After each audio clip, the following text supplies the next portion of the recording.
નમસ્કાર દર્શક મિત્રો, મહામંથનમાં આપનું સ્વાગત છે। હું છું સુદાન ગઢવી। વર્ષ 2014ની લોકસભાની ચૂંટણી બાદ ભાજપનો વિજય રથ જે પ્રકારે અવિરત રીતે વધ્યો તે બાદ આમ તો ઈવીએમમાં ગડબડીનો મુદ્દો હંમેશા સળગતો રહ્યો। તેવામાં અમેરિકન હેકરે તાજેતરમાં જ કરેલા ઈવીએમ હેકિંગના ખુલાસાથી ફરી એકવાર ઈવીએમ હેકિંગનો મુદ્દો ચર્ચામાં આવી ગયો છે। જોકે હર હંમેશની જેમ જ ભાજપ ઈવીએમ હેકિંગના દાવાને નકારી રહ્યું છે, તો બીજી તરફ વિપક્ષ હેકરના ઈવીએમ હેકિંગના દાવા બાદ વધુને વધુ મજબૂત રીતે ઈવીએમ હેકિંગની શક્યતાઓને રજૂ કરી રહ્યું છે। 2019ની લોકસભાની ચૂંટણી પહેલા ઈવીએમ પર હેકરે ઉઠાવેલા સવાલોથી ફરી એકવાર ઈવીએમ પર રાજનીતિ તેજ થઈ ગઈ છે। સાથે જ વિપક્ષ હવે બેલેટ પેપરથી મતદાન કરાવવાની માંગ પણ કરી રહ્યું છે। સવાલ એ છે કે શું હેકરે કરેલા દાવામાં સત્ય છે ખરું, કે પછી માત્ર હારને છુપાવવા જ વિપક્ષ ઈવીએમમાં ગડબડીનો આરોપ લગાવી રહ્યું છે? કથિત હેકરે કરેલા ખુલાસાઓમાં આખરે કેટલું તથ્ય છે? આ તમામ બાબત છે આજનું મહામંથન મારી સાથે।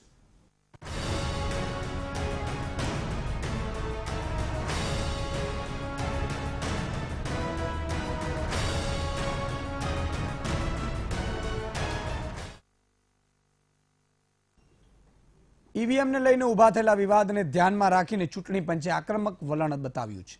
ચૂંટણી પંચે દિલ્હી પોલીસને પત્ર લખીને આ મામલે ફરિયાદ નોંધી તપાસ શરૂ કરવાની માંગ કરી છે। ચૂંટણી પંચે કહ્યું છે કે લંડનમાં યોજાયેલ કાર્યક્રમમાં સૈયદ શુજા દ્વારા કરવામાં આવેલા દાવાઓની તપાસ કરાશે। શુજાએ દાવો કર્યો હતો કે ભારતની ચૂંટણીમાં ઉપયોગમાં લેવાતા ઈવીએમ હેક કરી શકાય છે।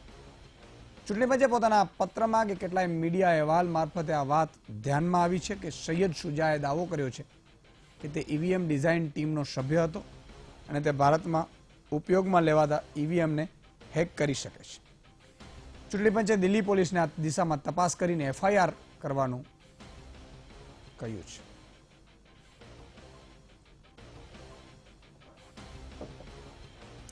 લંડનમાં ઈવીએમ હેકેથોન દરમિયાન American cyber expert EVM hack કરવાનો દાવો કર્યો હતો, ત્યારે કપિલ સિબ્બલે ત્યાં હાજર હતા, જેને લઈને બીજેપી દ્વારા કોંગ્રેસ પર આક્ષેપ કરવામાં આવ્યો હતો કે હેક કરવાવાળી આખી સ્ક્રિપ્ટ કોંગ્રેસે લખી હતી, જેને લઈને કપિલ સિબ્બલે પ્રેસ કોન્ફરન્સ યોજીને બીજેપી દ્વારા લગાવેલા આક્ષેપને નકાર્યા હતા અને આ મુદ્દાને દેશના ભવિષ્ય સાથે સાંકળ્યો હતો। તેઓ વ્યક્તિગત મળેલા આમંત્રણને કારણે ઈવીએમ હેકેથોનમાં ગયા હોવાનું સ્વીકાર્યું હતું। બીજી પાર્ટીઓને પણ આમંત્રણ હતું પણ આવી નહોતું, એવું કપિલ સિબ્બલનું માનવું હતું।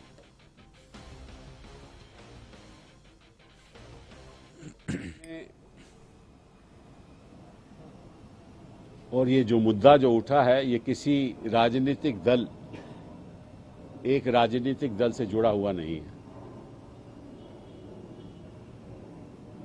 ये मुद्दा क्या लोकतंत्र यहां बहाल है या नहीं, ये उसके बारे में है। ये डेमोक्रेसी के बारे में है। ये मुद्दा फ्री एंड फेयर इलेक्शंस के बारे में है। इसमें कोई राजनीतिक दल की बात नहीं आती। लोकतंत्र की बुनियाद तभी मजबूत होगी जब चुनाव निष्पक्ष तरीके से किए जाएंगे, और ये मुद्दा उस बात से जुड़ा हुआ है, हिंदुस्तान के भविष्य से जुड़ा हुआ है। मैं वहां जब लंदन गया तो उस समय आशीष रेय साहब ने, क्योंकि वो प्रेसिडेंट हैं इंटरनेशनल जर्नल एसोसिएशन की, वहां उन्होंने कहा कि उन्होंने सब राजनीतिक दलों को इनविटेशन भेजा था, कांग्रेस को, बीजेपी को, सभी राजनीतिक दलों को, और इलेक्शन कमीशन को भी इनविटेशन भेजा था। क्योंकि मैं आशीष रे को अच्छी तरह से जानता हूं, तो उन्होंने मुझे एक पर्सनल ईमेल भेजी। मैंने उनको बताया कि मैं कुछ पर्सनल काम के लिए भी वहां आ रहा हूं। बोले तो आप जरूर आइएगा, क्योंकि कोई ऐसा खुलासा करने जा रहे हैं जो बहुत महत्वपूर्ण है। तो मैं चला गया। આ ઈવીએમ તો ઉપાડો લીધો છેલ્લા 4 વર્ષથી યાર, જેમ ગામમાં ન પેલું બળદ ભૂખ્યો ફરતો હોય એવી સ્થિતિ થઈને ઊભી છે યાર। જ્યારે ચૂંટણી આવે ત્યારે ઈવીએમ ઈવીએમ ઈવીએમ। તમને લાગતું હશે કે ઈવીએમ છે શું? સારું મત આપવા જઈએ એટલે આપણે આમ થોડી ઘણી ખબર પડે કે આ ઈવીએમ કહેવાય, પણ એક સમજવા જેવી વાત એ છે ઘટના કેમ પાછી આવી ઈવીએમ। એક હેકર છે જેવો દાવો કરી રહ્યો છે કે પેલા એ ઈવીએમ બનાવતી હતી ને કંપની, એનો એ સભ્ય હતો. 4-5 વર્ષ સુધી એણે નોકરી કરી. એમણે એવું દાવો કર્યો છે કે 2014માં જે ચૂંટણી લડાણી એમાં પોતે ઈવીએમ હેક કરવામાં હતા, એટલે કે ઈવીએમ ને હેક કરી શકાય છે એવું એણે દાવો કર્યો. પ્રેસ કોન્ફરન્સ લંડનમાં કરી. પોતે મૂળ છે એટલે હવે મૂળ અહીંયા ભારતીય પણ હવે અમેરિકનમાં રહે છે, અહીંયાથી ભાગી ગયા છે. એમનો દાવો એવો છે કે ગોપીનાથ મુંડેની પણ આ વસ્તુ જાણતા હતા એટલે એમની હત્યા કરવામાં આવી છે. સામે પક્ષે હજુ પણ એમણે એ આક્ષેપો કરી રહ્યા છે કે હેકર કે ભાઈ બીજી પાર્ટીઓએ પણ એપ્રોચ કરેલો છે બીએસપી એસપી સહિતના, અને ઈવીએમ હેક થઈ શકે છે. સાથે સાથે એમણે એમ પણ કહ્યું કે ઘણા લોકોની સભ્યોની હત્યા પણ થઈ ગઈ, એટલે મારી હત્યા ન થાય એટલે હું ભાગી ગયો છું દેશ છોડી. એ લંડનમાં એણે બધા ઇન્ડિયાના પણ કેટલાય પત્રકારોને બોલાવવા, પોલિટિકલ પાર્ટીઓને પણ આમંત્રણ આપવામાં આવ્યું હતું. એવું કહેવામાં આવ્યું હતું કે ભાઈ ઈવીએમ હેક કરીને બતાવશે. એમાં કપિલ સિબ્બલ પણ પહોંચ્યા. એટલે ભાજપે એવું આક્ષેપ પણ કરી રહ્યું છે કે આ કપિલ સિબ્બલની સ્ક્રિપ્ટ છે. કપિલ સિબ્બલે એવું ખુલાસો કરે છે કે ભાઈ મને આમંત્રણ મળ્યું હતું અને હું ત્યાં લંડનમાં હતો એટલે હું ગયો હતો. ઘટના જે પણ બની હોય, પણ હમણાં તાલાલામાં જેમ ભૂકંપ આવ્યો ને, ધરતી ધ્રુજી, એવી રીતે આ પોલિટિકલમાં ભૂકંપ આવ્યો છે. સાચું ખોટું આપણે કહીએ ને કે ભગવાન જાણે, તો સ્વાભાવિક છે કે એના સિવાય તો ઘણી વસ્તુ કોઈ 5 નેતા હોય ને કોઈ પોલિટિકલ પાર્ટી, 2 ને ખબર હોય ને 3 ને ન ખબર હોય, એવી સ્થિતિ છે. કારણ કે હવે માણસ ઉપર બાકી બધા ઉપર વિશ્વાસ થાય સાહેબ. તેમ કૂતરાને આપણે બોલાવીએ ને તો કૂતરું કંઈક બેસી જાય ને કદાચ બેસી જાય. કૂતરાની વફાદારી ઉપર તમે શંકા ન કરી શકો. પણ જેને લઈને આવ્યા હોય એ માણસ આવતીકાલે તમારી સામે નહીં પડે એની કોઈ ગેરંટી નથી. કારણ કે માણસ મનુષ્ય છે, માણસ છે, એને ઉપર જ ચડવાનું છે ભાઈ. જીવવાનું 70-80 વર્ષ છે, એને એવું એટલું ભેગું કરવું છે, એને એટલી બધી સત્તા જોઈએ છે, એને એટલા બધા એવોર્ડો જોઈએ છે, કોઈ સીમા જ નથી. કારણ કે માણસ છે, બધું ખૂટે છે. મને આખા ગામનું લૂંટીને મને આપ. હમણાં જે સર્વે થયો, વિચાર કરીએ છીએ કે આપણે એના ઉપર મહામંથન કરીશું. 9 વ્યક્તિઓ પાસે 50% સંપત્તિ છે. આપણે ચીસો પાડીએ સુદાનભાઈ તમે, હું તો મરી જ જવાના. કારણ કે પોલિસીઓ એના માટે જ ગણે છે. ખેડૂતો બિચારા મરે જ ને પછી ક્યાં જાય. પણ છતાંય મેં કહ્યું કે આપણે હિંમત રાખવાની છે, બદલાવ તમે મારે લાવવાનો છે. સાહેબ, ગાંધીજીએ જે લોકશાહી આપી છે ને સદુપયોગ આપણે કરતા થશું ને ત્યારે બધા નાટકબાજ બધા બંધ થઈ જશે, બધા ઘર ભેગા થઈ જશે, ફૂટેલી તોપો થશે. લખી લો, આ 15 વર્ષ પછી જે લોકો અત્યારે આગળ છે ને ફૂટેલી તોપો કહેશું આપણે એને. અને કાંઈ જેલમાં હશે ખોટું કરશે તો લખી લેજો. કરશું આપણે કરાવીશું. પણ આ ઈવીએમ વાળી આખી ઘટના છે. મજાની વાત એ છે કે ભાજપ જે શરૂઆતમાં, એ તો હરિભાઈ છે આપણે કહેશે કે શરૂઆતમાં ભાજપે આનો વિરોધ કર્યો હતો કે ઈવીએમ છે ને એમાં ગડબડ થઈ શકે છે. એમાં સુબ્રમણ્યમ સ્વામી અત્યારે તો એ ભાજપના જ છે. હવે કોંગ્રેસ વિરોધ કરી રહ્યું છે. ઇલેક્શન કમિશન એવું કહે છે કે ભાઈ આની સામે હેકર સામે તાત્કાલિક ધોરણે ફરિયાદ કરીને તપાસ કરવામાં આવે. આમનું જો માનીએ આપણે તો મુંડે ઈવીએમ હેકિંગ વિશે જાણતા હતા એટલે તેમની હત્યા કરવામાં આવી. એનઆઈએ અધિકારી તંજીલ અહેમદ મુંડેના મોતને સાબિત કરવા માટે એફઆઈઆર નોંધવાના હતા. એમણે આત્મહત્યા કરી લીધી. આ એમણે આક્ષેપો કર્યા છે. સામે પક્ષ આજે રવિશંકર પ્રસાદે એવું કહ્યું કે આ આખી સ્ક્રિપ્ટેડ કોંગ્રેસની છે, ખરેખર ઈવીએમ હેક નથી થતા. એ વાત જુદી છે કે વિધાનસભા, દિલ્હી વિધાનસભા મને લાગે છે કે ઈવીએમ હેક કરવાનો આખું ડેમો બતાવવામાં આવ્યો હતો. પણ ખેર, આપણે આ તમામ મુદ્દે ચર્ચા કરવાના છીએ. આપણી સાથે મહાનુભાવો જોડાયેલા છે. હા, ટાઈમ મળશે તો તમારે ફોન લાઈને લેશું. તમે અત્યારથી ફોન પકડી લો. ફોન લાઈને હજી પેલા જુઓ તો ખરો ઘટના શું છે, પછી ફોન આપણે જોડીશું. તમે ત્યાં બોલતા હશો ને તમારા હૃદયમાં હશે ને મારા મોઢામાં હશે. ચિંતા ન કરતા. થાય છે ને એવું. તમે જે ઈચ્છો છો અહીંથી બોલું છું બસ. તો એનું કારણ છે સાહેબ કે જનતાના હિત માટે જે વિચારે છે એ હંમેશા જનતાના અવાજને નહીં, એને હોઠ પર પડે ને એટલે ખબર પડી જાય કે મારી જનતા શું ઈચ્છી રહી છે, 6.5 કરોડ જનતા શું ઈચ્છી રહી છે, મને ખબર છે. એના ઉપર ચર્ચા કરીએ. 4 મહાનુભાવો આપણી સાથે જોડાયા છે. દેવુસિંહ ચૌહાણ છે, સાંસદ છે. લલિતભાઈ કગથરા ધારાસભ્ય છે, કોંગ્રેસના, ભાજપના સાંસદ છે. ભાઈ લલિતભાઈ કાગતરામાં નેતા કોંગ્રેસની ધારાસભ્ય લોકો, ધારાસભ્ય બનવું બહુ અઘરું હોય છે, એટલે ધારાસભ્ય સાંસદ જે હોય ને એનું ડેઝિગ્નેશન લખો. હરિભાઈ દેસાઈ રાજકીય વિશ્લેષક છે અને રાહુલભાઈ મહેતા ટેકનિકલ એક્સપર્ટ છે. ચારે ચાર મહાનુભાવનું ખૂબ ખૂબ સ્વાગત છે. શરૂઆત મારે રાહુલભાઈ આપનાથી કરવી છે. સમજવાની કોશિશ કરવી છે કે ઈવીએમ હેક થઈ શકે ના થઈ શકે. આ હેકરે દાવા કર્યા કેટલા સાચા કેટલા ખોટા, અને વર્ષોથી આજે વિપક્ષમાં કોંગ્રેસ છે એટલે કોંગ્રેસ હંગામા કરે છે, ભાજપ હોય તો ભાજપ કરે છે. હવે પબ્લિક એટલે કે અમારે ક્યાં જવું, આમાં સાચું શું અમને કઈ ખબર નથી પડતી. ભગવાન છે મંદિરમાં છે, મૂર્તિમાં આપણે આમ કરીએ, ભગવાન સહાય કરે છે, પણ એ જવાબ તો કારણ કે મૂર્તિ છે અત્યારે તો એ નથી આપતા. એટલે અમારે જનતાએ સમજવું છે ખરેખર છે શું. જો ઈવીએમ હેક થઈ શકે છે અને એટલે જ જર્મની છે, આયર્લેન્ડ છે, ઘણા બધા દેશોએ ઈવીએમ બનાવ્યા હતા અને સ્ક્રેપ કરી નાખ્યા. અને જાપાન છે, ઇંગ્લેન્ડ છે, એમણે ઈવીએમ નો પ્રોજેક્ટ હતો અને પ્રોજેક્ટ લેવલ પર જ આખી એમણે સ્ક્રેપ કરી નાખી. અમેરિકાની વાત કરીએ તો અમેરિકામાં કેન્દ્ર સરકારે રાજ્યોને છૂટી આપી કે તમે નક્કી કરો કે ઈવીએમ જોઈએ છે કે બેલેટ પેપર. રાજ્યોએ જિલ્લાઓને છૂટ આપી કે દરેક જિલ્લો પોતાની રીતે નક્કી કરે. તો 35% જિલ્લાઓમાં ઈવીએમ છે, પણ 65% જિલ્લાઓમાં એ લોકોએ બેલેટ પેપર જ ચાલુ રાખ્યો, ઈવીએમ પર સ્વિચ ન થયા. અને મોટાભાગના દેશોમાં બેલેટ પેપર જ વપરાય છે. ઓસ્ટ્રેલિયા છે, ફ્રાન્સ છે, રશિયા છે, બધે બેલેટ પેપર જ છે.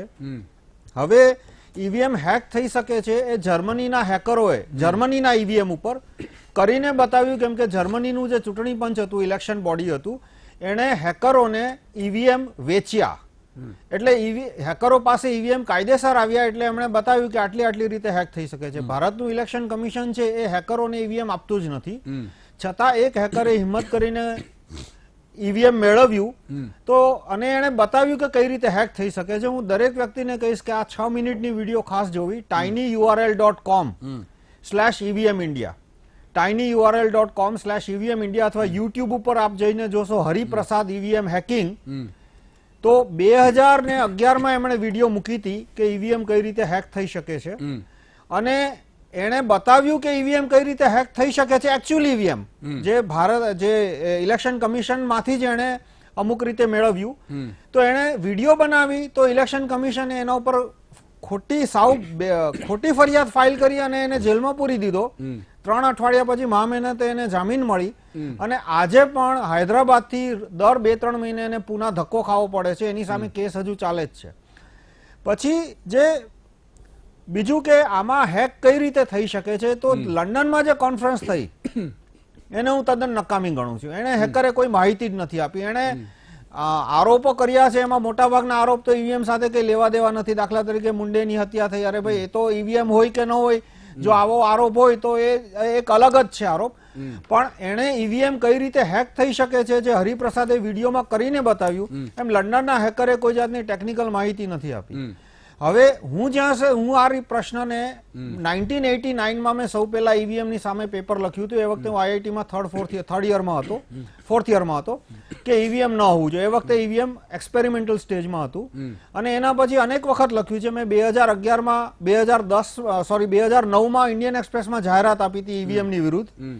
પછી 2012માં મેં ગુજરાત સમાચારના ફ્રન્ટ પેજ ઉપર જાહેરાત આપી હતી કે ઈવીએમ ન હોવું જોઈએ, કઈ રીતે હેક થઈ શકે છે. અને આને હું આ ઈવીએમ ના મુદ્દાને મેં કદી કોઈ પાર્ટી સાથે લિંક નથી કર્યો. હું ઇલેક્શન લડ્યો અને હું હાર્યો તો હું એમ નથી કહેતો હું ઈવીએમ ને કારણે હાર્યો. મારો 89 થી લઈને અત્યાર સુધી ઈવીએમ ની સામે મારો આરોપ ઈવીએમ ની સામે જ રહ્યો છે કે ઈવીએમ ને મોટા પાયે એટલે કરોડો મતની ઉલટસુલટ કરવી હોય તો ઈવીએમ માં શક્ય છે, પેપર બેલેટમાં શક્ય નથી. કેમ કે પેપર બેલેટમાં મારે દરેક બૂથમાં 2 ગુંડા મોકલવા પડે. તો ભારતમાં લોકસભાની ચૂંટણી થશે ત્યારે લગભગ 12 થી 14 લાખ બૂથ બનવાના. તો મારી કોઈની પાસે એટલા 10 લાખ ગુંડા નથી કે દરેક બૂથે ગુંડા મોકલીને હેક કરી શકે. જ્યારે ઈવીએમ માં સર્કિટ બદલીને હું જો રિમોટ કંટ્રોલ થી ઓપરેટ થઈ શકે એવી સર્કિટ મૂકી શકાય છે, અને જો મૂકવામાં સફળ થઈ જાઉં તો માત્ર 15-20 જણાની મદદથી હું કરોડો મત એક ઉમેદવારમાંથી ખાતામાંથી બીજા ઉમેદવારમાં ફેરવી શકું. એટલે હું દરેક નાગરિકને એમ કહું છું કે દરેક નાગરિક પોતે નક્કી કરે કે ભારતમાં ચૂંટણી કરવી કે ઈવીએમ થી કરવી કે બેલેટ પેપર થી કરવી. અને જો નાગરિક એમ માનતો હોય કે ના બેલેટ પેપરથી ચૂંટણી કરવી તો એ ઇલેક્શન કમિશનને અને પ્રધાનમંત્રીને પોસ્ટકાર્ડ લખે કે કેન્સલ ઈવીએમ, એક જ લીટી લખવાની છે, તમારે કોઈ લાંબો પેરેગ્રાફ નથી લખવાનો.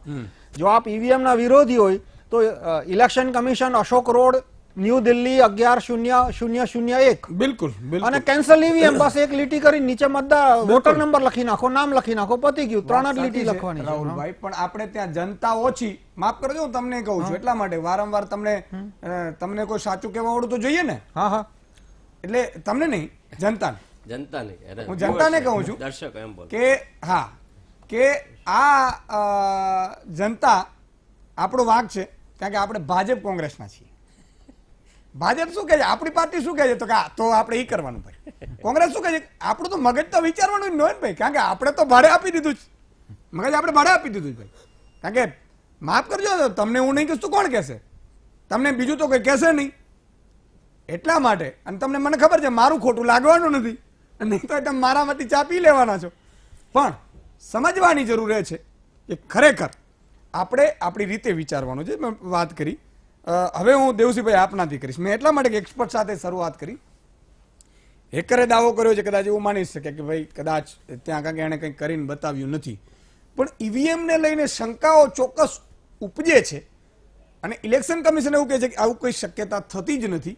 હવે બે વસ્તુ છે કે આપણે ઈવીએમ એટલા માટે છે કે એક તો આપણે એવું વિચારીએ છીએ કે ભાઈ બૂથ છે કેપ્ચર થાય. હવે તો એવું કેપ્ચર, કારણ કે હવે તો ગુંડાઓ બધા, એટલે બધું મને લાગે છે કે સમૂહ સૂત્ર પાર પડી ગયું છે, એટલે હવે બહુ એવા છે નહીં.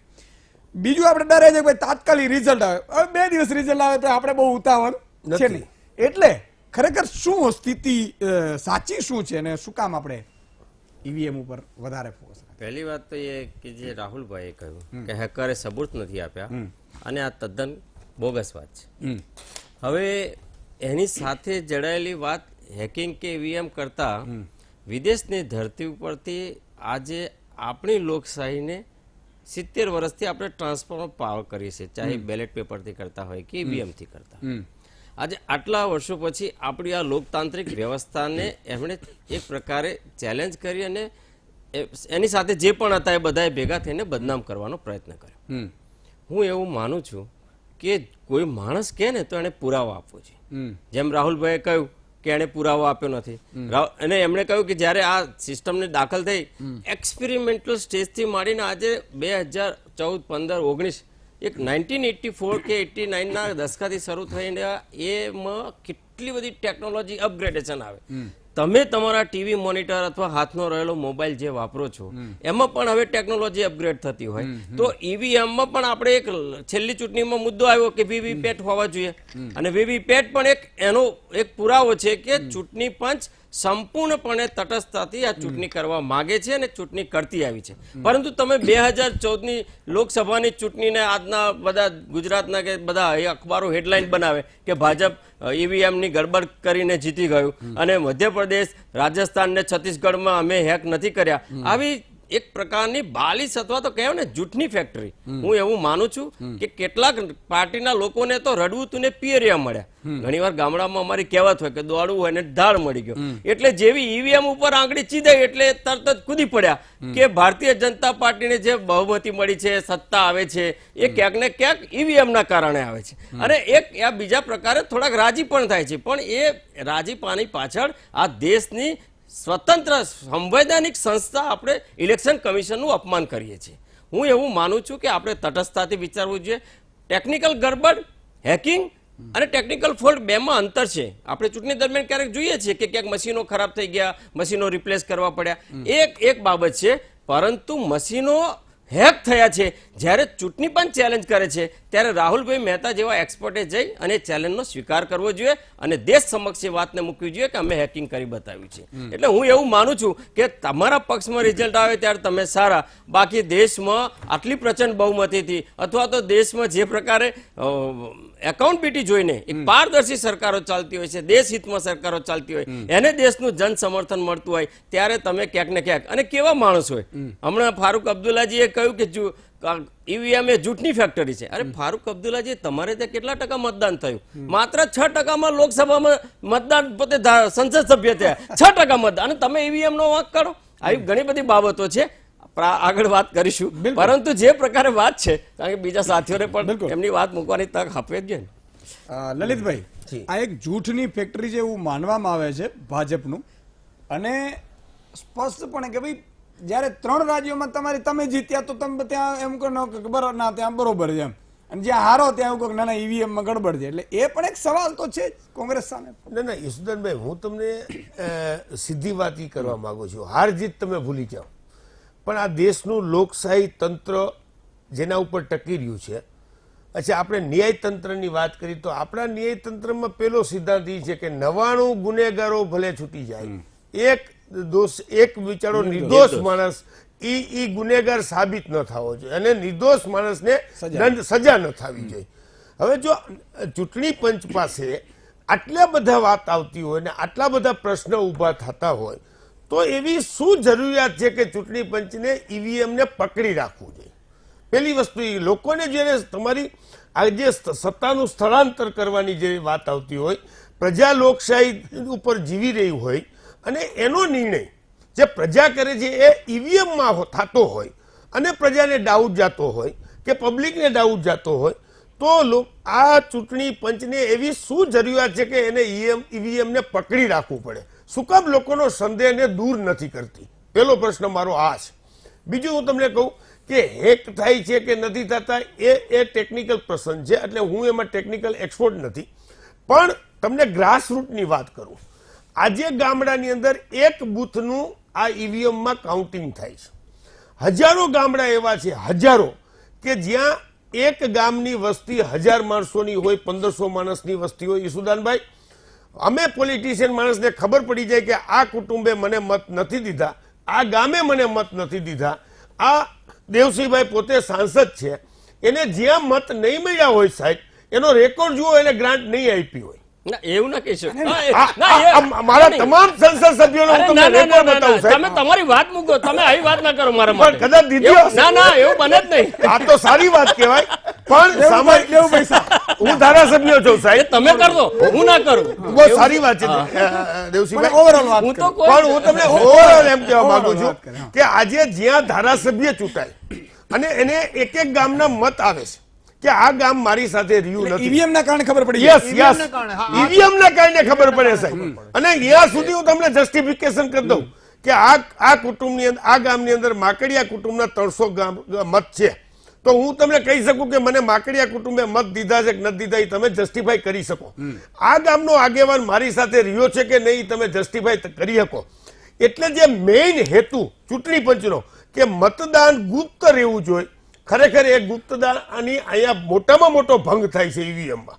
ત્રીજું તમને હું સ્પષ્ટ વાત કરું કે અત્યાર સુધી આખા દેશની અંદર એવા કેટલાય ગામડા હશે સાહેબ કે એક વ્યક્તિનું શાસન ચાલતું હશે, એ એમ કહી દે શાસક પક્ષના નેતાને કે ગામમાં જઈને કે ભાઈ આપણા ગામમાંથી કોંગ્રેસના મત ન નીકળવા જોઈએ. હવે ઈવીએમ હોવાથી ખબર પડી જાય સાહેબ ગામમાંથી કેટલા મત નીકળ્યા, અને બેલેટ પેપર હતા ત્યારે બધા જ ગામના મત મિક્સ થતા અને ડ્રમમાં એ મિક્સ થાય, એટલે કે ગામમાંથી કેટલા મત નીકળ્યા હતા એ કોઈ રાજકારણીને ખબર ન થાય. આનાથી મોટામાં મોટું જો ગ્રાન્ટની દેવામાં ફાળવણીમાં બહુ મોટી નુકસાની થાય છે, લોકો ઉપર દ્વેષ રાખવામાં આવે છે, ગામડાની અંદર લોકોને રાગદ્વેગ વધે છે, અને ઘણી બધી હત્યાઓ તમે અત્યાર સુધીમાં ઈવીએમ, જો કે ચૂંટણીમાં થતી હશે પણ ઈવીએમ થી ખબર પડી જાય છે કે આ કુટુંબ, આ વ્યક્તિ મારી સાથે નહોતો, એટલે એની સાથે રાગ દ્વેષ રાખવામાં, રાજકીય રીતે રાખવામાં આવે છે. એટલે હેકિંગની વાત તો થતી જ હશે ને કદાચ થતી હોય તો એ એક્સપોર્ટ જાણે, પણ ગ્રાસરૂટ ઉપર પબ્લિકને બહુ મોટી તકલીફ પડે છે. એક ગામની અંદર હું તમને ચેલેન્જ મારીને કહું છું કે ઈવીએમ હોવાથી શું થાય છે કે જે પોલિટિશિયનો અત્યારે રૂલિંગમાં છે એ વ્યક્તિ કહી શકે કાલથી મારી પાસે આવતો નહીં, તારા ગામમાં આટલા મત ન નીકળ્યા તો મારી ઓફિસમાં આવતો નહીં. આવું કાર્યકરોને દબાણ કરવામાં આવે છે. હું જસદણની વાત કરું સાહેબ, જસદણમાં જે વિછિયા વિસ્તારમાં કુંવરજીભાઈના જે મત નીકળ્યા, એ ગામમાં બધે કુંવરજીભાઈ કીધેલું ભાઈ તમારા ગામમાંથી કેટલા મત નીકળશે પછી હું જોઈશ, પછી મારી પાસે આવતાની છાત્રાલય. આ લલિત કગથરાય કેતો હશે ક્યાંક, હું કોઈ એક વ્યક્તિની વાત નથી, પણ રાજકારણીનો સ્વભાવ છે. એટલે એ દાટી અને દમ આપવાનું સાધન શું કામ ઈવીએમ પૂરું પાડવું જોઈએ? ઓકે મારો આ સીધો સવાલ છે ચૂંટણી પંચને. આમાં ટેકનિકાલિટી છે ઓકે. કે ને હું આવું EVM ત્યાંથી બૂથ વાઇઝ ખબર પડવાની છે. બિલકુલ હરિભાઈ, એક તો હમણાં લલિતભાઈએ વાત કરી કે ભાઈ જનતા ઈચ્છે છે, પણ મેં કહ્યું એમ અગાઉ કે જનતા તો ભાજપ કોંગ્રેસમાં વહેંચાયેલી છે, બરાબર. હું જ્યારે વાત કરું છું ખેડૂતોની તો બધા ખેડૂતો બધા કહે, પણ પછી જ્યારે મતદાન આવે ને ત્યારે ભાજપ કોંગ્રેસમાં વહેંચાઈ જાય. ઈસુદાનભાઈ કોણ? હવે એ તો બોલ્યા રાખે યાર, આપણે તો ભાજપ કોંગ્રેસ. અને એટલે તો આ 670 વર્ષથી આવા કેટલા ઈસુદાન આવીને વયા જશે. આ પરિસ્થિતિ મને ખબર છે સુધરશે નહીં. અને સુધરશે નહીં એનું કારણ એ છે કે આપણે ક્યારેય સમાજને એવી રીતે જાગૃત નેતાઓ થવા નથી દેતા. નેતાઓ હંમેશા જ્ઞાતિવાદમાં રાખી દે છે કે આ હરિભાઈ આપણા છે, આપણી જ્ઞાતિના છે, પછી ભલે એ કામ કરે છે કે નહીં કરે બીજા નંબરની વાત છે. ખબર છે ગામ આખાના કોન્ટ્રાક્ટ લઈને ફરે છે, બૂચ મારે છે, ગાડીઓ 5-5 વધી રહ્યું છે, છોકરાને જ ટિકિટ અપાવે છે, તોય એને જ છૂટે, કારણ કે એ આપણી જ્ઞાતિના છે. અને સાહેબ ઈ જ્ઞાતિવાદે બહુ જ પરેશાન કરી નાખ્યા છે. આ ઈવીએમ મામલામાં આખી ઘટનામાં સાચું શું છે ને શું કરવું જોઈએ? ઈશુદાનભાઈ, આમાં બે બાબતો છે અને બે ભાગમાં હું વહેંચીશ. એક તો ઈવીએમ હેક થઈ શકે ન થઈ શકે અને આપણા રાજકીય પક્ષોની જે ભૂમિકા છે અને પ્રજાની અપેક્ષા છે. બિલકુલ. બીજી વાત છે એ હેકરે લંડનની અંદર જે પ્રેસ કોન્ફરન્સ કરી એના સંદર્ભમાં મને લાગે છે બે જુદી વાતો છે. આપણે ત્યાં 1982માં પહેલી વખત કેરળની અંદર એક ગામની અંદર ઈવીએમનો ઉપયોગ થયો, એટલે એક એસેમ્બલી કોન્સ્ટિટ્યુઅન્સીમાં, અને એના પછી ધીરે ધીરે બધા જ પક્ષો એને માટે સંમત થયા. 99માં વ્યાપક ભૂમિકા ઉપર ગોવામાં એસેમ્બલીનું ઇલેક્શન થયું, એમાં આપણે ઉપયોગ કર્યો. 2004થી જેને આપણે બધે જ એનો ઉપયોગ કરવાનું શરૂ કર્યું. ભારતીય જનતા પાર્ટીને ત્યાં સુધી વાંધો નહોતો કે કોંગ્રેસની સરકાર ઈવીએમ દાખલ કરે જ્યાં સુધી ભારતીય જનતા પાર્ટી પછી હારવા માંડી. તમે જુઓ, 2004માં ભારતીય જનતા પાર્ટી હારી ગઈ, 2009માં ભારતીય જનતા પાર્ટી હારી ગઈ, 2010માં એમણે ધડાકો કર્યો. જે ઈવીએમ એ લોકો જેની સાથે સંમત હતા, જેમણે એમને ટેકો આપ્યો હતો, એ જ ઈવીએમની વિરુદ્ધમાં અત્યારે ભારતીય જનતા પાર્ટીના જે પ્રવક્તા છે, રાષ્ટ્રીય પ્રવક્તા છે GVL નરસિમ્હા રાવ, એમણે એક 246 પાનાનું પુસ્તક લખી નાખ્યું. એની અંદર પ્રસ્તાવના કોણે લખી? તો લાલકૃષ્ણ અડવાણીએ લખી. બીજું કોણે એને આવકાર એમાં લખ્યો? ચંદ્રબાબુ નાયડુ, આંધ્રપ્રદેશના ચીફ મિનિસ્ટરે. સ્ટેનફર્ડ યુનિવર્સિટીના પ્રોફેસર ડીલે એની અંદર એક્સપર્ટ ઓપિનિયન લખ્યો કે આ હેક થઈ શકે છે. વોશિંગ્ટન પોસ્ટના રિપોર્ટો મૂક્યા. એટલે ભારતીય જનતા પાર્ટીએ એગ્રેસિવલી ઈવીએમ હેક થઈ શકે છે, ઈવીએમ નકામા છે, એની ઝુંબેશ આદરી. જો આ 2010ની વાત છે, બરાબર. ભાઈ શ્રી ડોક્ટર સુબ્રમણ્યમ સ્વામી હમણાં ટ્વીટ કરીને કહેવું પડ્યું કે એ ગાંડાઓ, તમે છે ને આ હું લઈ આવ્યો છું વીવીપેટ. ભારતીય જનતા પાર્ટીના પ્રવક્તાઓ એનો યશ ન લે, કારણ કે જનતા પાર્ટીનો હું જ્યારે પ્રેસિડેન્ટ હતો ત્યારે હું સુપ્રીમ કોર્ટમાં ગયો હતો અને 2013ની અંદર સુપ્રીમ કોર્ટની અંદર મેં કહ્યું હતું કે આ ઈવીએમ ને હેક કરી શકાય, બોગસ છે, અને એને જ તમે સુરક્ષા માટે કઈ વીવીપેટ એટલે વ્યવસ્થા કરો, એને મોસ્ટ સિક્યોર્ડ કરો. અને એમાંથી સુપ્રીમ કોર્ટનું જે જજમેન્ટ આવ્યું એટલે જખ મારીને વીવીપેટ દાખલ કરવા પડ્યા ચૂંટણીમાં. વીવીપેટ દાખલ કરીને નકામું કર્યું છે, કારણ કે એની ગણતરી તો થતી નથી. એટલે ખરેખર સુપ્રીમ કોર્ટ, ભારત દેશની સુપ્રીમ કોર્ટે સ્વીકાર્યું છે કે ઈવીએમ હેક થઈ શકે છે, ચેડા કરી શકાય છે, ગેરરીતિઓ કરી શકાય છે, નહીં તો વીવીપેટ દાખલ કરવાની ક્યાં જરૂર હતી. એટલે ભારતીય જનતા પાર્ટીના જે મિત્રો છાતી ફુલાવીને બહુ જ મોટા અવાજે જે વાતો કરે છે, રવિશંકર પ્રસાદ જેવા માણસો, એ લોકોને આ ભાન હોવું જોઈએ આ બેકગ્રાઉન્ડનું, બરાબર. હવે વાત છે લંડનમાં જે થયું એ.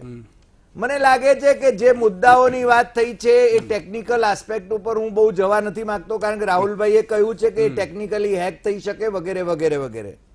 મારો પ્રશ્ન છે એ ત્યાંનું આયોજન જે છે એના વિશેનો. આયોજક કોણ છે?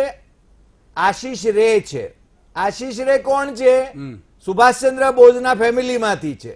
આ બહુ ઓછા લોકોને ખબર હશે. એટલે સુભાષચંદ્ર બોઝના ફેમિલીને બે ભાગમાં વેચી નાખ્યું છે આજકાલ.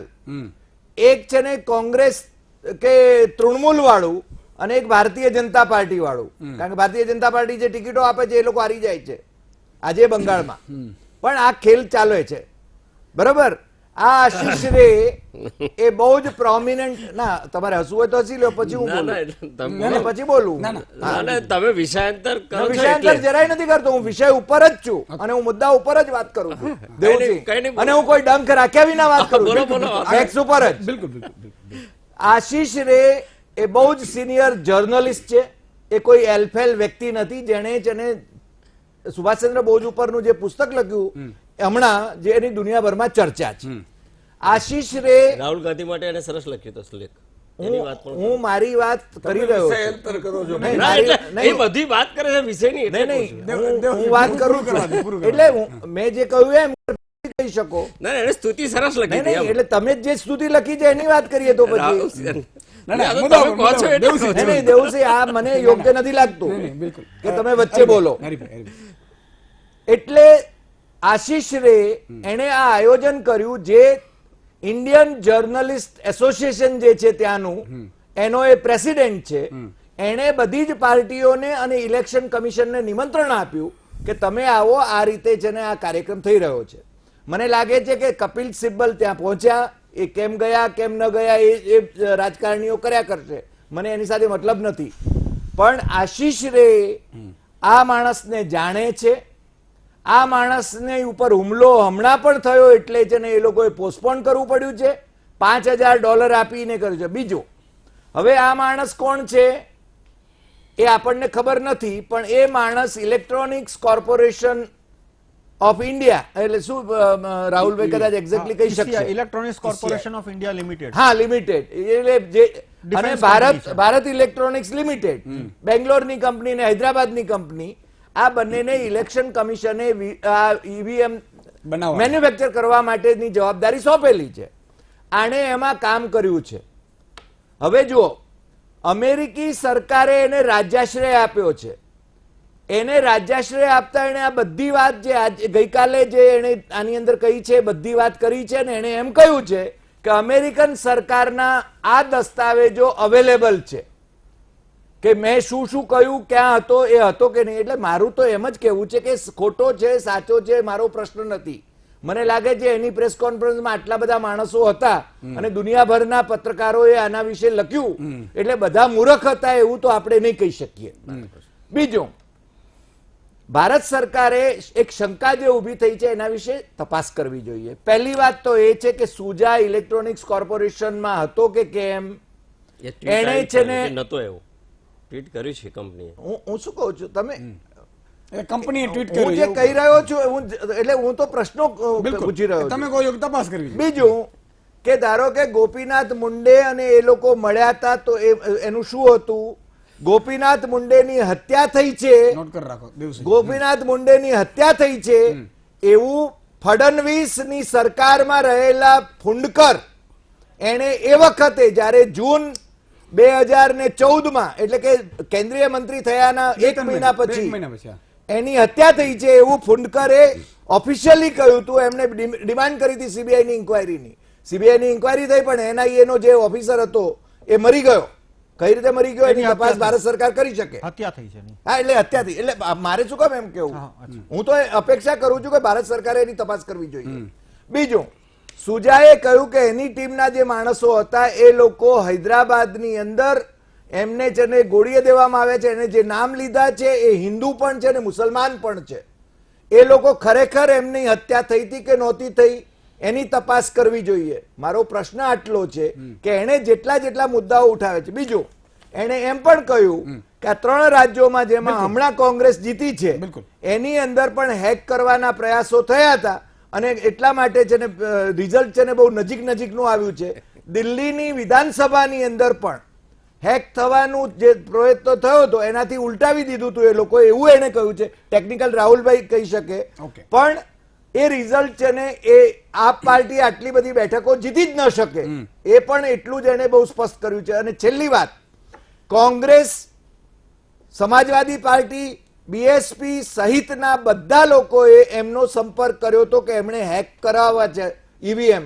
એટલે કે આપણી વ્યવસ્થા ખરેખર એને તોડવાની અને લોકશાહીને ખતમ કરવાની વ્યવસ્થા, એના વિશે જેને આપણે ગંભીરપણે વિચારવું જોઈએ. માત્ર છે ને આક્ષેપ પ્રતિ આક્ષેપ ન થવા જોઈએ. બિલકુલ, બહુ જ સાચી વાત છે. નાનકડા એક વિરામનો સમય થયો છે. વિરામ બાદ તુરંત મળીએ છીએ મિત્રો, ક્યાંય જતા નહીં, ફરી પાછા આવી. વિરામ બાદ દર્શક મિત્રો ફરીથી આપનું સ્વાગત છે. આપણે જે ચર્ચા કરી રહ્યા છીએ એ ચર્ચા એટલા માટે બહુ જ અગત્યની છે, એટલા માટે હું કહું છું કે ટીવી આપણે વીટીવી છોડવાની નથી અત્યારે. શું કામ ખબર છે કે આપણા દેશમાં ખબર તો પેલા રાજાશાહી હતી. રાજાશાહીમાં બીજું વાંધો નહોતો, પણ અંગ્રેજોએ રાજાશાહીને કંટ્રોલ કરી દીધી. રાજાશાહીમાં પણ ઘણા, મેં કીધું કે ભાવનગર રાજા આપણે કૃષ્ણકુમારસિંહજીને યાદ કરીએ તો એને સાહેબ સેલ્યુટ કરવા પડે. ગોંડલ રાજા મહારાજ ભગવતસિંહજી. હા, હવે તમે વિચાર કરો કે એ ખરાબ નહોતું, પણ ખરાબ ક્યાં હતું કે એક એનો દીકરો એનો દીકરો એનો દીકરો, હવે બધાય સારા હોય એ જરૂર નહોતું. સમજ્યા મારી વાત? એટલા માટે અને અંગ્રેજો એ બધાને કંટ્રોલ કરતા હતા કે આજ ભાઈ આનો દીકરો 5 વર્ષનો છે, એ રાજા બનશે એટલે એને કંટ્રોલ કરે. એટલે ક્યારેક ક્યારેક એવું ઇન્ફ્લુઅન્સ થતું હતું અને પછી અંગ્રેજો સંપૂર્ણ કબજો લઈ લીધો કે ભાઈ તમે જ અમને બધું ઉઘરાવીને આપો.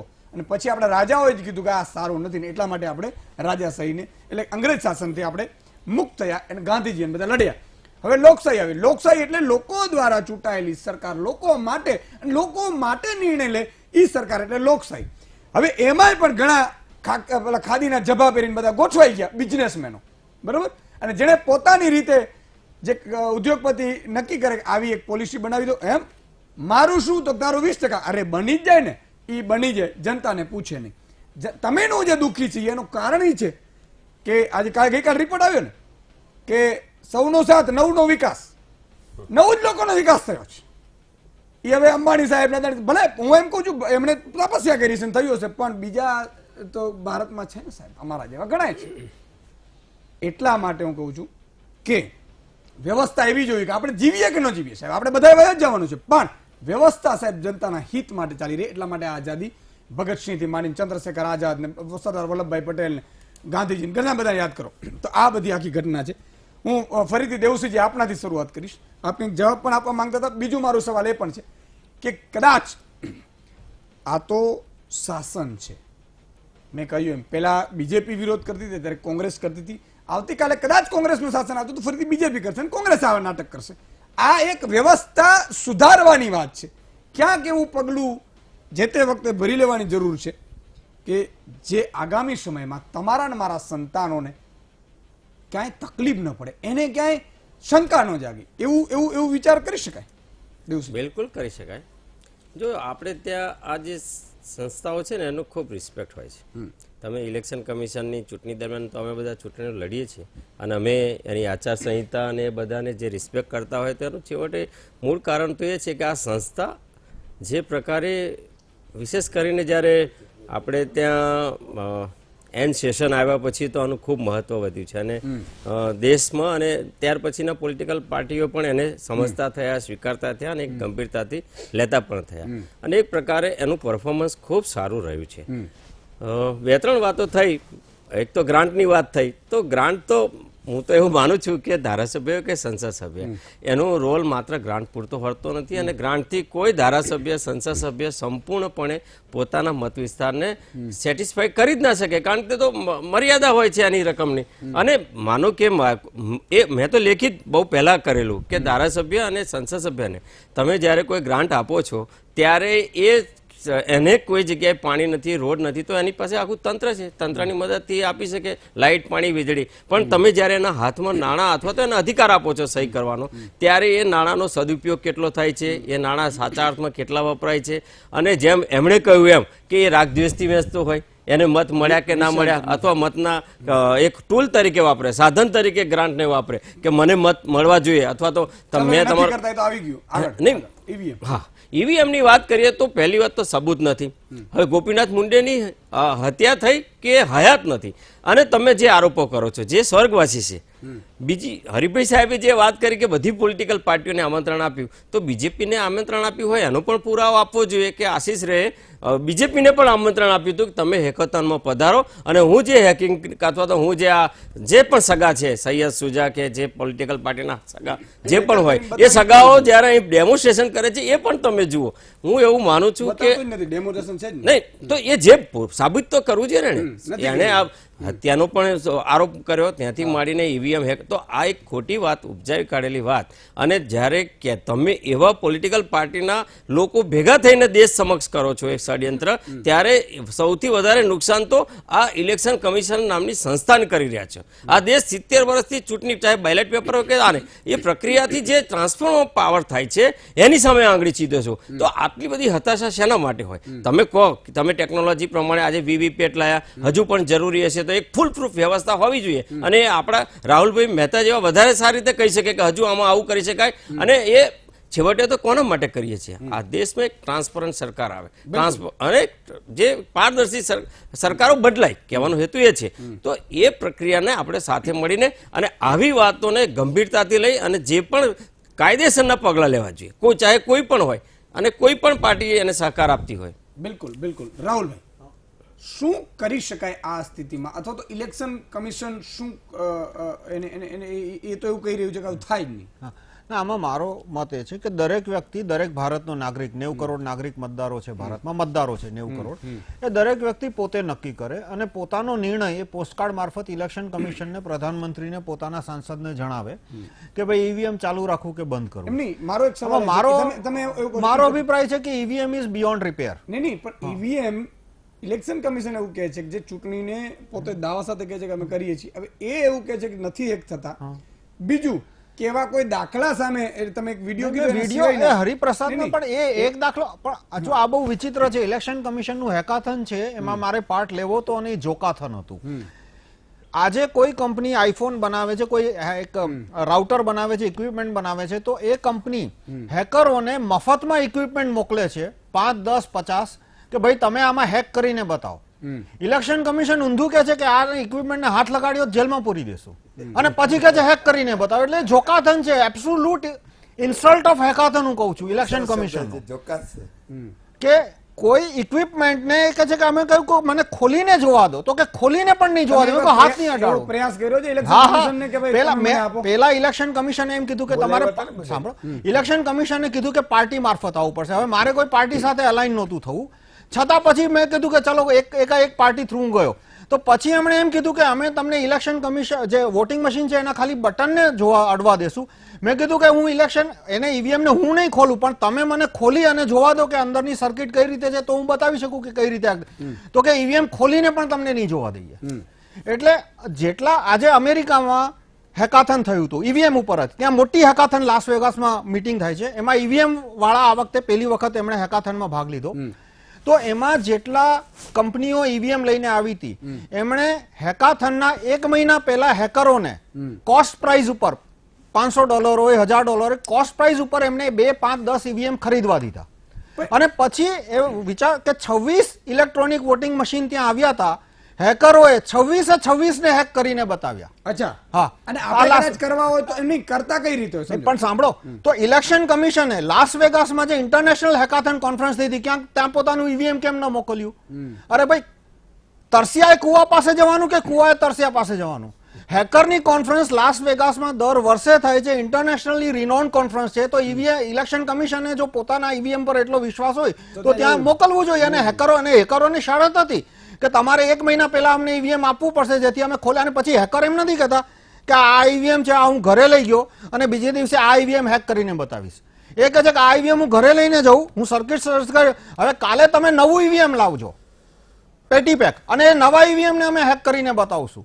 તો આ શરત ઇલેક્શન કમિશન માનવા તૈયાર નથી. અચ્છા, અને કદાચ થાય તો કઈ રીતે થઈ શકે? કેટલો સમય જોઈએ? સમયમાં એવું છે કે એમાં ઈવીએમ ની અંદર કોઈ પાર્ટ પહેલેથી ફેક્ટરીમાં મૂક્યો હોય, પણ માની લઈએ કે ચલો ફેક્ટરીમાં કોઈએ પાર્ટ નથી મોકલ્યો, તો ઇલેક્શન જે ફેક્ટરી છે ECIL અને બેલ, એ અમદાવાદ માની લો, અમદાવાદનો કલેક્ટર કે મારે 500 ઈવીએમ ની જરૂર છે, તો બેંગ્લોરથી ટ્રક નીકળે તો એ વખતે 2 થી 3 દિવસ લાગે એને અમદાવાદ પહોંચતા. હવે એ દરમિયાન માત્ર 3 કલાકની અંદર 500 ઈવીએમ ને ખોલી અને એમાંથી એક સર્કિટ કાઢી અને બીજી સર્કિટ મૂકી શકાય છે એ હરિપ્રસાદે વિડીયો મારફત સાબિત કરીને બતાવ્યું છે. એટલે 3 કલાકની અંદર 4 કલાકની અંદર 500 ઈવીએમ ની એક નાનકડી સર્કિટ બદલી શકાય છે. એટલે ગાડીમાં બેસાડી દઈએ તો થઈ જાય. હા, ગાડીમાં બેસાડીને થઈ જાય. એક ટ્રકનો કોન્ટ્રાક્ટ હું લઈ લઉં. જે ઇલેક્શન કમિશન છે અને ECIL છે, પ્રાઇવેટ કંપનીઓને ટ્રકનો કોન્ટ્રાક્ટ આપે છે. એમણે પોતે કબૂલ કર્યું છે કે અમે પ્રાઇવેટ.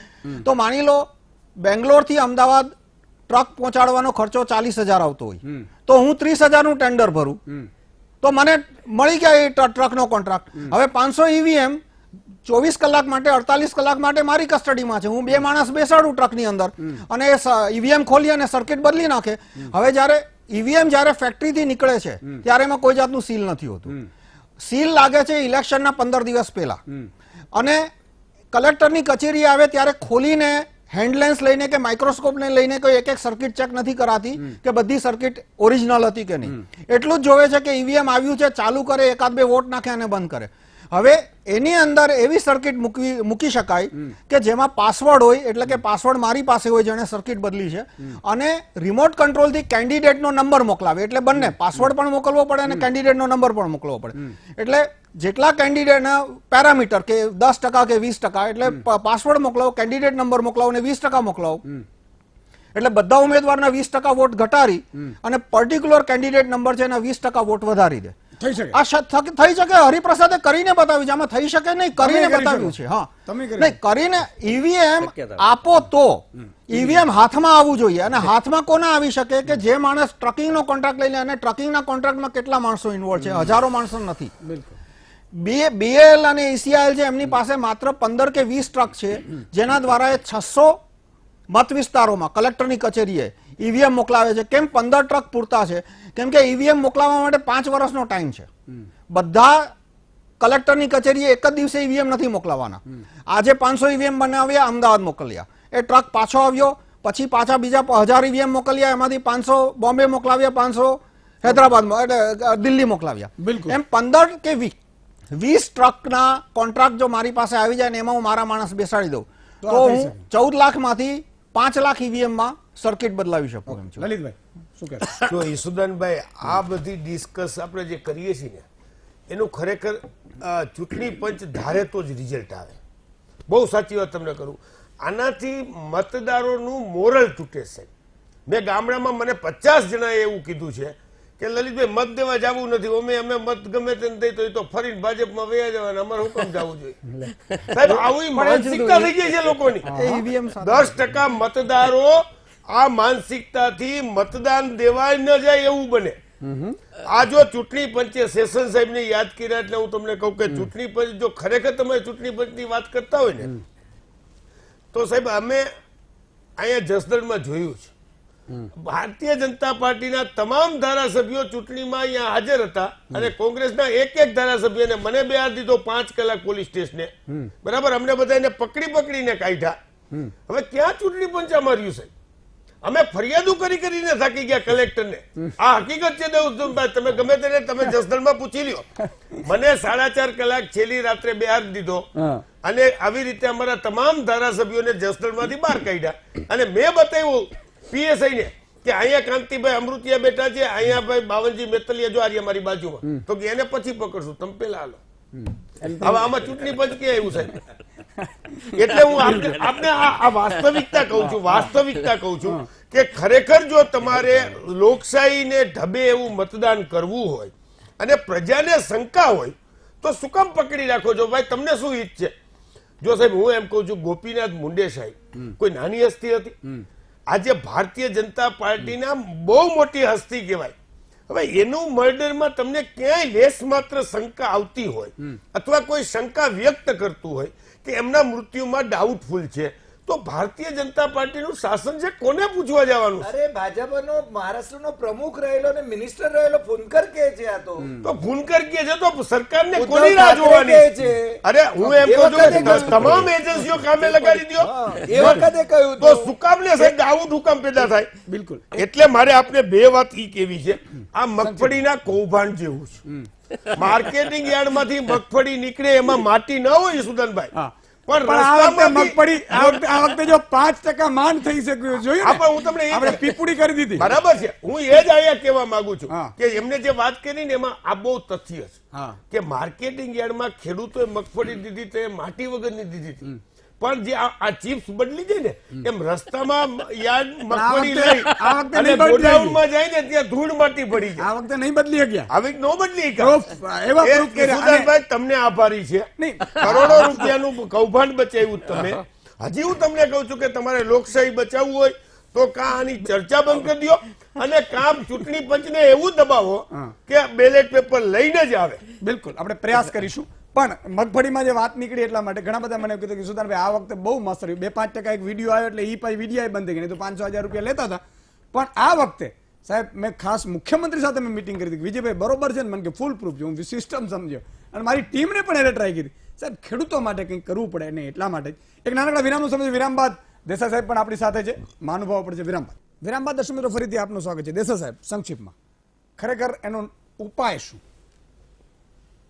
નહીં, એનો ઉપાય એટલો જ કે જેમ કે ધારો કે પાછા બેલેટ પેપર ઉપર જઈએ તો પાછા છે ને બેલેટ પેપરના પેલી પેટીઓ ઊંચકી જવાની ને એ બધી પણ રામાયણ થવાની, સિક્યોરિટીની પણ રામાયણ થવાની. એટલે દુનિયાભરમાં જે વિકસિત દેશો છે એ લોકો બેલેટ પેપર ઉપર ગયા છે. પણ હું તો એમ કહું કે ધારો કે આપણે આ જ વ્યવસ્થા ઈવીએમ ની જ વ્યવસ્થા રાખવી છે, પણ વ્યવસ્થા એવી રાખો કે જે હેક ન થઈ શકે, ફૂલપ્રૂફ હોવા જોઈએ. જેમ કે આપણે ત્યાં આપણા ઇલેક્શન કમિશનની પાસે જે ઈવીએમ મુકાયેલા છે એમ કે છે એ એવા છે કે જે હેક ન થઈ શકે. એટલે જે પ્રયોગ કરવા માટે રાહુલભાઈ ખબર નથી એ કયા કહેવાય, મને ટેકનિકલી કઈ ખબર નથી, એટલે એ જ બધાને એ પકડાવે છે. એટલે પણ આપણે બધા એની ફૂલપ્રૂફ વ્યવસ્થા કરવી જોઈએ. બસ આટલું તો આપણે રાખવું જોઈએ. બિલકુલ મિત્રો, એક દર્શક મિત્રને લઈશું. કાનાભાઈ ક્યાંથી છે? જય કાનાભાઈ. હલો હલો હાજી સાહેબ, ઘણા ટાઈમથી હું ફોન કરું છું, આજે લાગ્યો. અરે વારે વાહ, આ તો સાહેબ આ એક યજ્ઞ છે અધર્મ વિરુદ્ધ ધર્મની લડાઈ. બોલો બોલો. જય માં મોગલ. એ વલભીપુર વલભીપુર. વારે વાહ. આ તો હું લલિતભાઈ ને મારે એટલું પૂછવું છે હા કે લલિતભાઈ જે જીત્યા ટકારા સીટ ઉપર હા તો ઈવીએમ મશીન હતું કે બેલેટ પેપર થી જીત્યા? એ અત્યારે જ નીકળ્યા હમણાં અને બહાર જવાનું હતું, પણ એ ઈવીએમ થી જ જીત્યા છે. હા તો ના ઈવીએમ માં કઈ ગડબડ નથી કરી? ના પણ એ એટલે જ હું કહું છું ને કે ઈવીએમ માં જનતાને વિશ્વાસ છે ને, બરોબર? હવે વિશ્વાસ છે પૂરો. તો કોંગ્રેસ આ રાજસ્થાન મધ્યપ્રદેશમાં જીતી. નહીં એટલે હું એ જ કહું છું કે ઈવીએમ માં આપણે વિશ્વાસ છે ને. મને એટલે મેં પેલા જ કીધું કે જનતા ભાજપ કોંગ્રેસમાં વેચાઈ નથી ગઈ ને, મને એ બાર બીક છે. નહીં મને પૂરો વિશ્વાસ છે. હું સરપંચ તરીકે 12 મહિના પહેલા છૂટાણો ઈવીએમ થી ને છૂટાણો છું. શું છે સરપંચ? હું સરપંચ માં જીત્યો 12 મહિના ભાજપ પહેલા. કોંગ્રેસમાં નથી ને જીતા જ છીએ ને આપણે. હા એવી છે. ઠીક, બહુ ખૂબ ખૂબ આભાર. સમયનો અભાવ છે એટલે દેવસિંહભાઈ, લલિતભાઈ હમણાં બહાર નીકળ્યા, હરિભાઈ અને રાહુલભાઈ, ખૂબ ખૂબ આભાર. મિત્રો, બે વસ્તુ મારે કહેવી છે. એક તો મને ખબર છે તમે છેલ્લે આફ્ટર કોમેન્ટ સાંભળવા બેઠા જ હોય છો અને બોલીશ, ચિંતા ના કરો. સમય ભલે ગયો છે છતાંય હું 1 મિનિટ લઈશ. એક તો જનતાનો વિશ્વાસ સાહેબ એ બહુ જ જરૂરી છે. એટલે જનતાનો મત હંમેશા લેવું જોઈએ અને જનતાને પણ હું અપીલ કરું છું કે તમે ફેર મત આપવાનું, ભાજપના હોય ને કોંગ્રેસના હોય એવી રીતે નહીં, કારણ કે આ લોકશાહી માટેનો સવાલ છે. એટલે સરકારે પણ એ રીતે કરવું જોઈએ. બીજી બે વાત મારે એક કરવી છે કે ભાજપના નેતાની જે ભાનુશાલીજીની હત્યા થઈ, ભગવાન એમના આત્માને શાંતિ આપે, પણ આજે ભાનુશાળી સમાજ, તારાચંદ છેડા સહિતના પૂર્વ મંત્રીઓ રેલી કાઢે કે તપાસ બરોબર નથી થઈ રહી, તો એ તમારા મારા બધા અને ગુજરાતીઓ માટે શરમજનક વાત છે. એટલે પોલીસની એ જવાબદારી બને છે વ્યવસ્થિત તપાસ કરવામાં આવે. અને સાહેબ તમે ભાજપના જ નેતાની જો ભાજપના રાજ્યમાં આપણે તપાસ વ્યવસ્થિત નહીં કરીએ તો મેસેજ પણ કેવું જશે કે આમ આદમીની શું થાય. અને એમના ભાઈ પણ આક્ષેપ કરે, અત્યારે વ્યવસ્થિત રીતે તપાસ થવી જોઈએ. બીજી વાત મારે પવનચક્કીની, કે પવનચક્કીના જે કોન્ટ્રાક્ટરો કેટલાક ગુંડાઓ એટલે જે માથાભારે તત્વો છે એમણે લઈ લીધા છે અને ખેડૂતોને ધમકાવે છે. તો મારી ખુલ્લી એમને ચેતવણી છે કે ખેડૂતોને ધમકાવવાનો રહેવા દેજો. પવનચક્કીની હું સરકારને અપીલ કરીશ કે અત્યારે સ્ટોપ કરી દે. જે રીતે પવનચક્કીના કારણે ખેડૂતો પીડાઈ રહ્યા છે, પવનચક્કીની એક પોલિસી બનાવો કે પવનચક્કી વાળી કંપની જો કમાય પ્રાઇવેટ હોય તો, અને કમાય તો એના 10% ખેડૂતને આપે પ્રોફિટના. જો એ પોલિસી થાય તો તમે કરો યાર. એક ખેડૂતોના 3 થાંભલા જાય તો એ શેના થશે? અને હું તો એમ કહું છું મંત્રીના ખેતરમાંથી જાય છે તો કરો, જવા દો. એના ખેતરમાં નહીં જવા દે, એનો બંગલો નહીં તૂટે, સાંસદનો ધારાસભ્યને નહીં તૂટે. મારા એક ગરીબ ખેડૂતનો સાહેબ મુશ્કેલી છે અને સરકારને અપીલ કરું છું કે વિનંતી કરું છું, અને આના ઉપર મહામંથન પણ જ્યારે ડેટા આવશે તો કરીશ. પણ અત્યારે પૂરતું હું એમ કહું છું કે એકવાર ક્રોસ વેરિફિકેશન કરે. કલેક્ટર અને ડીએસપી જે રીતે આપી રહ્યા છે પરમિશન, જે રીતે પોતાની મનમેળથી બધું કરી રહ્યા છે સારું નથી. આપણા પણ સંતાનો છે, કાલે એને અન્યાય થશે અને ઈ રડશે ત્યારે તમારી પાસે પાવર નહીં હોય અને ત્યારે તમે ચીસો પાડતા હશો કે હું કલેક્ટર હતો ત્યારે મેં આવું તો નહોતું કર્યું, પણ આપણે ખરાબ કર્મ કર્યા તો આપણે સંતાનો નડશે. વિરામ બાદ આમ તો પૂરું થઈ ગયું છે. ફરીથી આવતીકાલે મળીશું નવા વિષય નવા મહેમાન સાથે. ત્યાં સુધી તમે જોતા રહો VTV.